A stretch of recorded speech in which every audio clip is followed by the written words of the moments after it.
Hello MBA aspirants, in this video we shall discuss 5 tips for answering the why MBA question. Understand the challenge. The question aims to check goal orientation and clarity of thought. Now this question is designed to see how smartly you are oriented towards the MBA goal, towards the management goal, and whether the reasons which you are stating for the MBA program are in alignment with the goal or not. So two things there, goal orientation and thought clarity. There is pressure on the candidate to create a differentiator. The panel, as they start interviewing candidates, they discover that most of them are creating similar inputs. They are centering their answer around similar reasons. So it becomes difficult for the candidate to create a differentiator. That how is my answer different from the answer given by the one who went before me? So this pressure is also one of the challenges which you need to manage in this situation. The answer needs to address both generic and specific dimensions. In subsequent slides, we'll try to understand what is meant by generic and what is meant by specific. Let's take a look at the generic challenge first. To handle the generic challenge, keep in mind the following. You need to demonstrate understanding of an MBA program. Now this is a generic challenge. This is the larger challenge. Whether you as a candidate willing to pursue an MBA, do you understand the overall challenge around the program? The challenge in terms of objectives, pedagogy, industry focus, integrated approach. Let's take a look at objectives. Now, the objectives of the program need to be understood. You need to be vocal about the objectives when you're asked this question, why MBA? The objective of any MBA program is to develop your interpersonal and leadership skills, to build a sense of social cause, to make sure that you are equipped with all the skills and knowledge which is required for working in the industry. So these objectives you have to be very particular about. Pedagogy. Pedagogy is the way of teaching. It's the style of teaching. And what is unique about business schools, what is unique about the MBA program is the case study approach. Now the case study approach is what probably makes this program unique and different. Everything, all the concepts are put across through business cases. A case is a simulation of a real problem or a real problem per se. So when you get into that situation and you do a role play, you are able to think through better and you're able to improve your decision making skills. Industry focus. The program, the MBA program is all about your ability to contribute to the corporate sector, to the industry sector. So you are being trained for all those challenges which you would possibly face in the industry. Challenges like teamwork, challenges like goal accomplishment, challenges like taking initiative, challenges like your interpersonal skills, time management, stress management. All this is a part of your industry focus, and of course the domain knowledge, because there are multiple options to probably pursue in a management program. You have marketing specialization, you have finance, you have HR, you have operations, you have IT. So the domain knowledge is also very critical. And then the integrated approach. Having said that there are multiple functions or multiple domains in management, you also need to understand how one function is collaborated with the other to make more sense, to make more business sense. So your marketing cannot work in isolation. Your marketing is also based on so many other things. Marketing is more of a support system. Marketing is more of a domain where you need to understand that the market behaves in a certain way, the customer has a requirement, that need has to be met, and therefore how much has to be produced is decided by the production function. And then the HR people will ensure that the resources are motivated enough to contribute. Right? The IT ensures contemporization of technology. So all these functions are linked. So this is what we mean by the integrated approach. Understand the input-output model. The input is a candidate with certain desirable traits. Now, what are those traits? Those traits are very simple. Willingness to learn, strong task orientation, high levels of initiative and energy, a temperament suitable for teamwork, capacity for hard work. So the candidate who gets into a business school should be high on these traits, and this someone would be assessed through the rigorous selection process, and this is why the entrance test is there, and this is why we have a very elaborate interview, and in certain cases group discussions and writing ability tasks. The output is an industry-ready global business manager. So the input is that someone who's capable of undergoing a certain process, but the output of the process is that someone who can work in the industry and who can probably conduct herself as a global business manager, working across cultures, working across domains. The B school is the processing unit which facilitates this transition. It's very important for the candidate to understand the B school as a processing unit, as a unit which transforms the input into the output, which is meant for contributing in different domains of the industry. So the minute you understand the whole challenge like this, your reasons for why MBA become more clear, become more convincing. You can even use a flow chart to explain this to the panel. You can even draw the B school as a processing unit. You can show the input, you can show the output. This also showcases your ability to translate data into meaningful information. Handle the specific challenge. Need to link the management pursuit with your profile, background, vision, and mission. Now, in the previous slides, we discussed the generic challenge, which is there for everyone to understand. But the next dimension of the challenge is to make the answer more relevant to your profile, to your background, to your vision, to your mission. So the minute you do that, it becomes more specific to your candidature. Now, having said that, everybody is unique. We believe that everybody has strengths, everybody has a profile. It just depends on how you showcase the profile. For example, if you look at the word profile in a more elaborate manner, somebody who has been good at academics, who has been good at extracurriculars, somebody who has been a part of certain NGOs, right? This somebody has a rich profile now. The minute you say NGOs, you are reflecting a sense of social cause, and all corporates these days, they value social responsibility. So the minute your profile has some kind of a vibe, some kind of an input which can link to social responsibility, the reasons for an MBA would go up.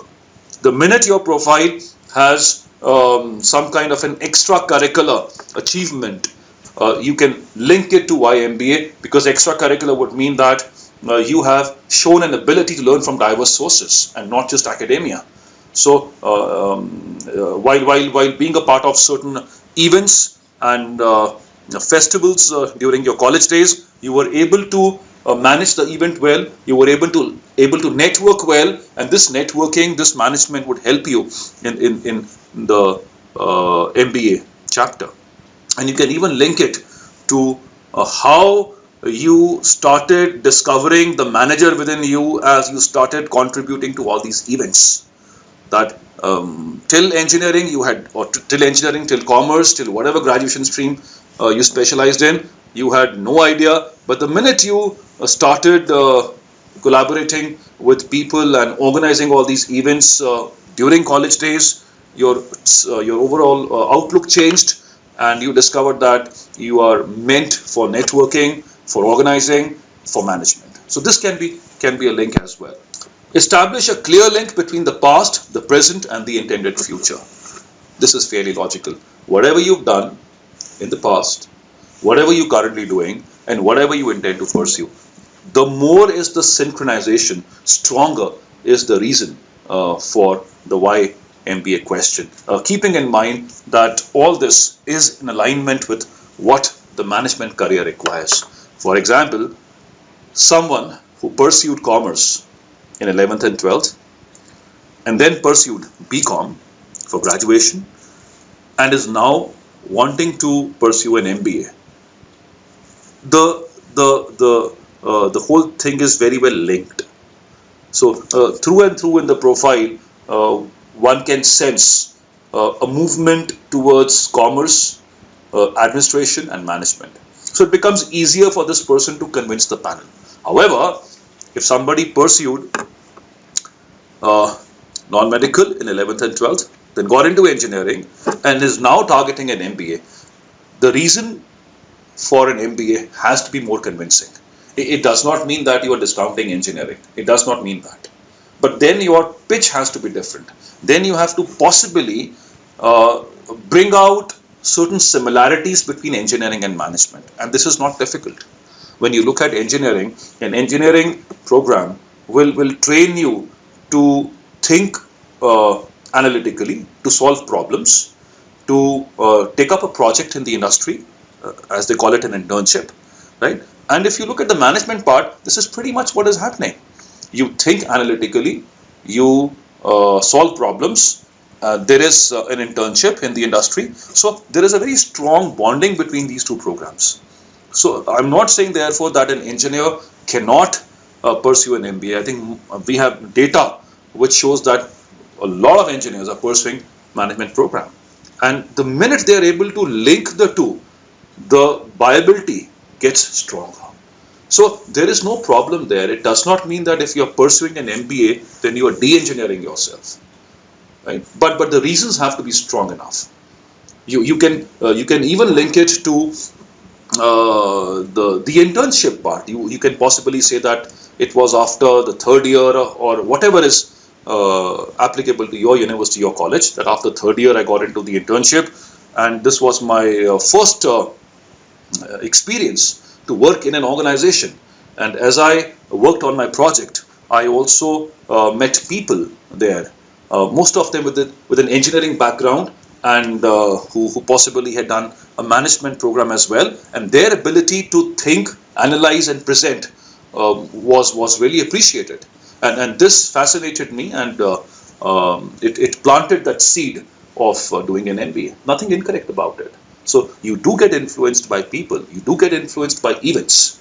So it depends on what kind of an influence you want to put across, you want to build your answer around. So there's nothing wrong in pursuing an MBA after an engineering. What I'm trying to say is that if somebody has a strong link between the different dimensions of academic pursuit, it becomes easier to convince. If somebody is into other areas, it becomes slightly more challenging, but it is possible to convince the panel even then. We have seen doctors getting into management programs. We have seen people, BA people getting into management programs. So there is no problem. The best thing about MBA is flexibility, right? But you just need to link it with an event, with a reason strong enough to pursue an MBA. The more specific the input, more is the persuasion. So if you slice it really well, it gets carved out to be sold better. So how you slice it depends on how specific you can be.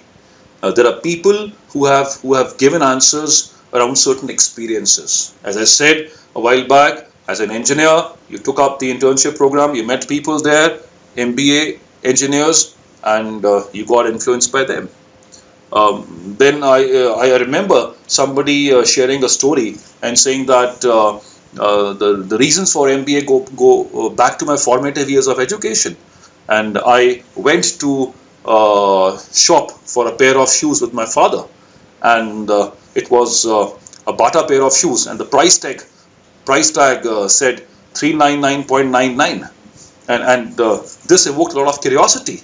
I would at that point of time I wanted to know why specifically 399.99, why not 400? So when I asked my father, he possibly said that these are questions which you can probably get answers to in a commerce or a management program. And this led me to pursue commerce in 11th and 12th. That basic curiosity led me to commerce. And 11th and 12th, I explored different subjects related to management, administration and commerce, and I developed a specific interest in these subjects. So I took the thread forward and did a BCom, and now I want to specialize in a particular domain of management, which is marketing. So look at the link there. The link is very strong. So this is the specific part we're talking about. The more specific the input, more is the persuasion. Avoid the following. Do not link it to material gains. The minute you talk about things like money, power, your answer falls flat, it loses value. Do not project an MBA as a means to securing positions of authority. Never talk about becoming a CEO, becoming a VP, becoming a president in an organization. On the contrary, talk about positions of responsibility.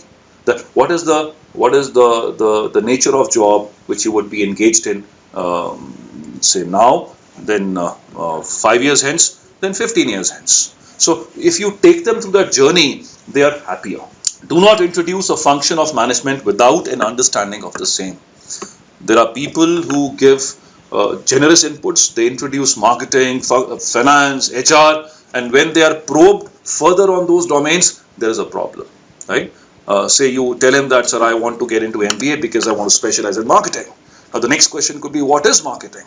So a basic understanding of the domain is essential. Otherwise, it looks as if you're just speaking for the sake of speaking.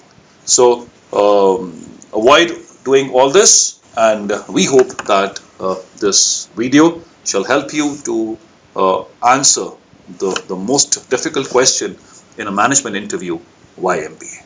Thank you.